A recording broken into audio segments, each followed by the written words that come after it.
राज्य सरकारनं लॉकडाऊन काळातील वीज बिलं भरण्यासाठी सवलत देऊ असं ऊर्जा मंत्री यांनी जाहीर केले असतानाही सवलत मिळाली नाही. त्यामुळे गेल्या 3 महिन्यांपासून राज्य सरकारच्या विरोधात आंदोलनं आणि निवेदनाच्या माध्यमातून सरकारचा निषेध व्यक्त केला जातोय. त्याचाच परिणाम म्हणून आमदार देवयानी फरांदे यांच्या उपस्थितीत आज रविवारकरांच्या परिसरात वीज बिलांची होळी करण्यात आली आणि राज्य शासनानं यावर त्वरित निर्णय घ्यावा असं आवाहन आमदार देवयानी फरांदे यांनी यावेळेस केलंय.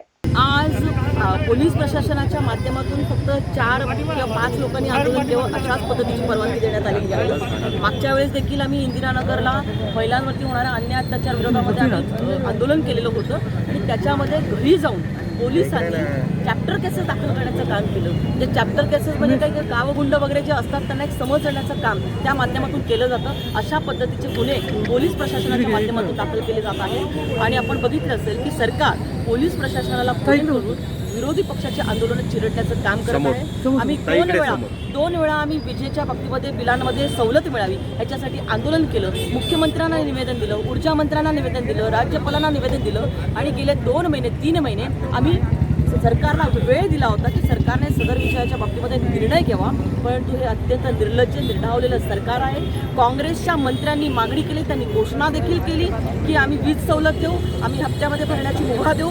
परंतु राष्ट्रवादीचे अर्थमंत्री यांनी ते नाकारलं आणि माननीय मुख्यमंत्री शिवसेनेचे हे घरामध्ये बसून ही गंमत बघण्याचं काम आणि जनतेकडे बघण्याचं काम करत आहे. म्हणजे अतिशय निर्लज्ज पद्धतीने एकमेकांकडे बोटं करून सरकार जनतेला वाऱ्यावर सोडत आहे. परंतु पुढच्या कालावधीमध्ये जनता यांना वाऱ्यावर सोडल्याशिवाय राहणार नाही आणि वीज बिलेचा झटका जरी त्यांनी जनतेला दिलेला असेल तर पुढच्या कालावधीमध्ये विजेच्या मतांच्या माध्यमातून शॉक देण्याचं काम जनता हे निश्चित स्वरूपामध्ये या सरकारच्या बाबतीत. एका बाजूला विरोधी पक्षाच्या कार्यकर्त्यांना धमकावण्यात येते, त्यांना घरी जाऊन नोटिसा देण्यात येत आहे, कार्यकर्त्यांना फोन केले जात आहेत की आम्ही तुमच्यावरती वेगवेगळ्या पद्धतीचे गुन्हे दाखल करू आणि ज्या पोलीस प्रशासनावरती कायद्याची अंमलबजावणी करण्याचं काम आहे त्याच पोलीस प्रशासनाचे किती पद आज बघितलं असेल आपण. पोलीस काही छुप्या वेशामध्ये आहे आणि कोणी पोलिसाच्या गणवेशामध्ये आहे. म्हणजे जवळपास 50 लोकांचा ताफा या ठिकाणी आपल्याला पोलिसांचा दिसतोय. म्हणजे ह्याच्याचवरून सरकार कशा पद्धतीने धाक दडपच्या पद्धतीने काम करत आहे हे आपल्या लक्षामध्ये. या आंदोलनावेळी शहराध्यक्ष गिरीश पालवे, नगरसेविका स्वाती भामरे उपस्थित होत्या.